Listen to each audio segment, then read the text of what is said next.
बच्चा पैदा करना तो शायद आसान लगता है, लेकिन उसे सुरक्षित रखना एक बहुत ही कठिन काम है। परंतु हमारे वीडियो के पात्रों के लिए यह उतना मुश्किल नहीं है। आपने कभी सोचा है कि कुछ गैलन पानी आपकी कार के लिए क्या कर सकते हैं? यह समझना मुश्किल नहीं है कि एक झरना कितना खतरनाक हो सकता है, लेकिन यही वह जगह है जहां ये पक्षी अपने बच्चों को छिपाते हैं और खुद को भी। उन्होंने यह तरकीब कैसे खोजी? सच कहूं तो मुझे भी नहीं पता। ग्रेट डस्की स्विफ्ट नामक पक्षी उत्तरी दक्षिण अमेरिका के झरनों के पास के वर्षावनों में रहते हैं। यह शायद एकमात्र पक्षी है जिसने पानी की तेज धाराओं के बीच रहने और उड़ने की इतनी अद्भुत क्षमता विकसित की है। ये पक्षी दिन भर हवा में रहते हैं और शाम होते ही एक एक करके झरने के अंदर जाते हैं। इसे देखकर लगता है जैसे उनके पूर्वज कठफोड़वा रहे होंगे और कभी कभी वे इसे याद करके कठोर सतहों से टकराने लगते हैं। कुछ पुराने शोधकर्ता तो यह भी नहीं मानते थे कि स्विफ्ट झरने से टकराने के बाद भी जिंदा रहते हैं। लेकिन जो काम कुछ लोगों के लिए असंभव लगता है, वह दूसरों के लिए साधारण है। स्विफ्ट पक्षी उन घोंसलों में जन्म लेते हैं जो लगातार बहते पानी की धाराओं से छिपे होते हैं और वहीं अपना पूरा जीवन बिताते हैं। कोई भी शिकारी इतनी ऊंचाई पर चढ़ने की हिम्मत नहीं करता, और अगर करता भी है, यह आश्चर्यजनक है ना? दरअसल यह दिखाने के लिए कि ये पक्षी कितने सुरक्षित हैं, एक साधारण उदाहरण लीजिए। यह होता है उन घोंसलों के साथ जो पेड़ों की दरारों में स्थित होते हैं। अगर आप और आपके बच्चों को खाए जाने से बचना है तो आपको रचनात्मक होना पड़ेगा, और हॉर्नबिल्स ने यही किया है।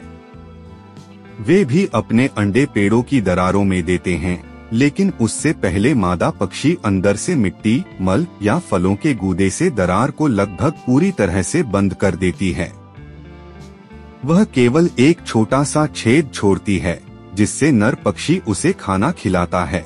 यह साधारण है, कोई आपके घोंसले में नहीं घुसेगा अगर वहां चढ़ने की जगह ही न हो। कुछ हफ्तों बाद जब चूजे अंडों से बाहर निकलते हैं, मादा घोंसले की दीवार तोड़कर बाहर आती है और फिर उसे दोबारा बंद कर देती है।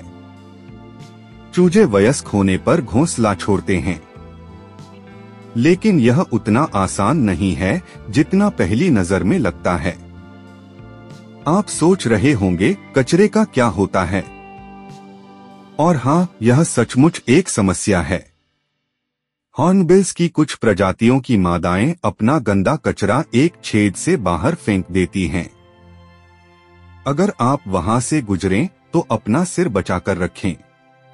फिर भी प्रकृति ने कई जानवरों को खुद को बचाने का कोई तरीका नहीं दिया है। उदाहरण के लिए आर्माडिलो बस भाग्यशाली है। यह अपने शरीर को गेंद की तरह लपेट लेता है और बस कोई इसे नहीं खा सकता। बाकी जानवर इतने भाग्यशाली नहीं हैं। सोचिए, आपको लगभग 24 घंटे सप्ताह के 7 दिन यह सोचना पड़े कि कैसे मरने से बचा जाए। और कुछ लोग इस भावना को जानते हैं। यह 1940 की रिकॉर्डिंग है जिसमें एक व्यक्ति इजेक्शन सीट का परीक्षण कर रहा है। मूल रूप से वह बस जीवित रहने की कोशिश कर रहा है।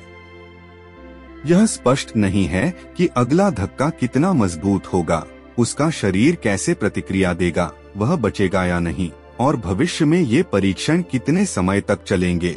यह आविष्कार कई लोगों की जान बचाएगा, लेकिन बहुत कम लोग जानते हैं कि मनुष्यों से बहुत पहले कुछ ऐसा मेंढकों ने आविष्कार किया था। देखिए, जब एक सांप मेंढकों के अंडों पर हमला करता है तो यह कितना तेज है। वे खाए जाने का इंतजार बिल्कुल नहीं करते। आमतौर पर भविष्य के ट्री फ्रॉग्स को बाहर निकलने के लिए अधिक समय चाहिए होता है, लेकिन जैसे ही शिकारी पास आता है, वे एक विशेष बचाव प्रणाली सक्रिय कर देते हैं। सांप कंपन करता है, जिस पर मेंढक प्रतिक्रिया देते हैं और कुछ सेकंड में सभी अंडे तेजी से विकसित होकर बाहर निकल जाते हैं।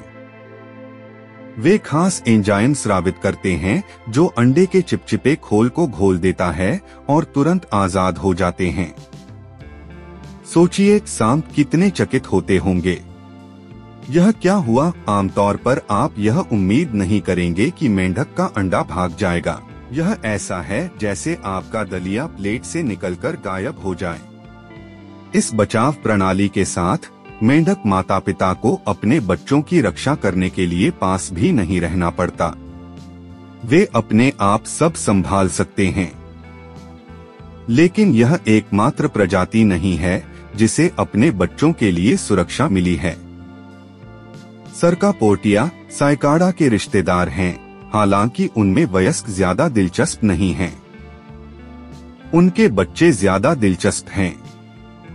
वे अपने चारों ओर मोटे झाग का आवरण बनाते हैं, जैसे वे पूरा समय बाथटब में बिताते हों।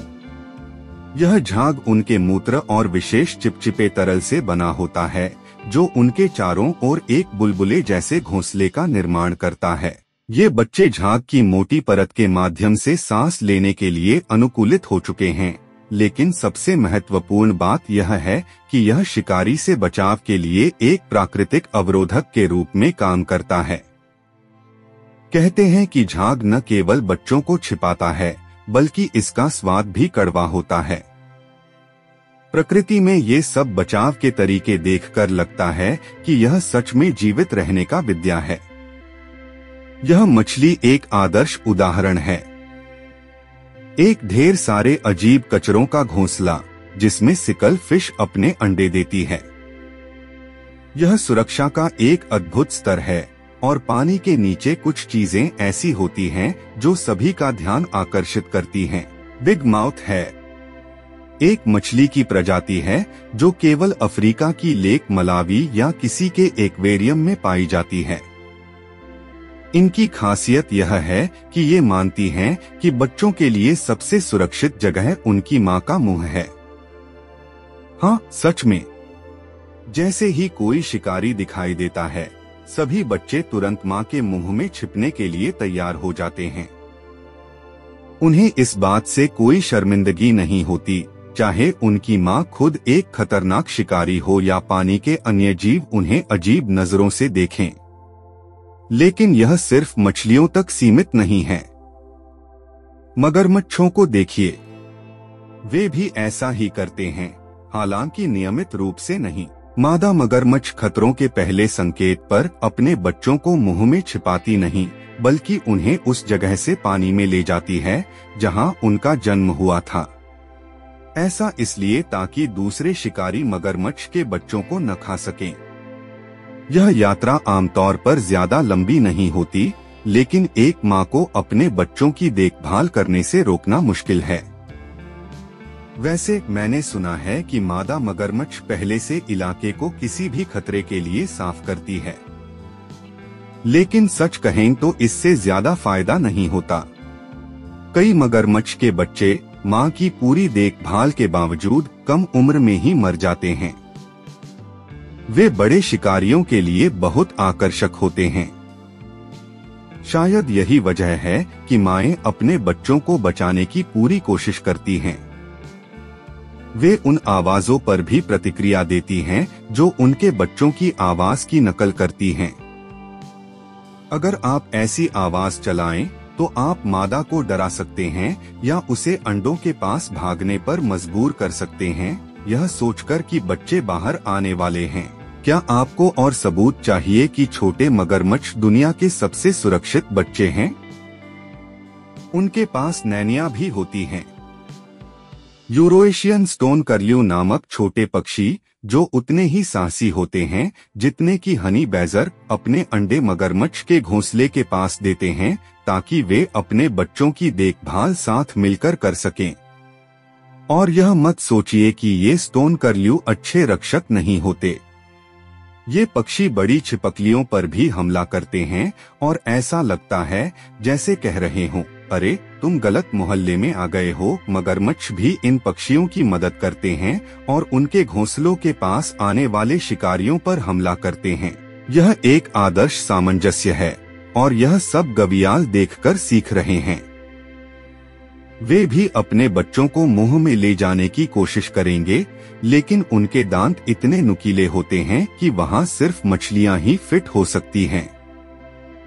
उन्हें कुछ और तरकीबें सोचनी पड़ती हैं। वैसे वे गिनी फाउल से तो बेहतर हैं। चलिए ईमानदारी से कहें, अगर आप एक विशाल शिकारी हैं तो अपने बच्चों की रक्षा करना आसान है, लेकिन छोटे कृंतक क्या करें? यह अजीब लग सकता है, लेकिन वे भी अपने बच्चों की रक्षा के लिए ऐसी ही तरकीबें अपनाते हैं। नहीं, वे अपने बच्चों को मुंह में लेकर नहीं चलते या नैनियां नहीं रखते। वे बस बड़ी संख्या में प्रजनन करते हैं, और मगरमच्छ भी यही करते हैं। एक मादा नील मगरमच्छ एक बार में 100 तक अंडे दे सकती है, जिनसे कई छोटे मगरमच्छ बाहर आते हैं। यह इसलिए जरूरी है ताकि जब कई बच्चे मर जाएं, तो भी उनकी आबादी बची रहे। लेकिन एक और तरीका है जिसे मगरमच्छ नहीं जानते, और शायद यह उनके लिए अच्छा है। गिलहरी अन्य छोटे जानवरों की तरह सांप की झड़ी हुई खाल का उपयोग अपने गंध को छुपाने के लिए करती हैं। वे इसे अपने और अपने बच्चों पर रगड़ती हैं। अजीब बात है, लेकिन इस गिलहरी के पास भी वही परफ्यूम है जो स्टीव के पास है। क्या मगरमच्छ सांप की तरह महकना चाहता है? शायद नहीं, जब तक कि यह सबसे अच्छा स्प्रिंग फ्रेग्रेंस न हो। ये वीडियो देखने के लिए आपका बहुत बहुत धन्यवाद। ऐसी और रोमांचक वीडियो देखने के लिए चैनल को सब्सक्राइब करना ना भूलें।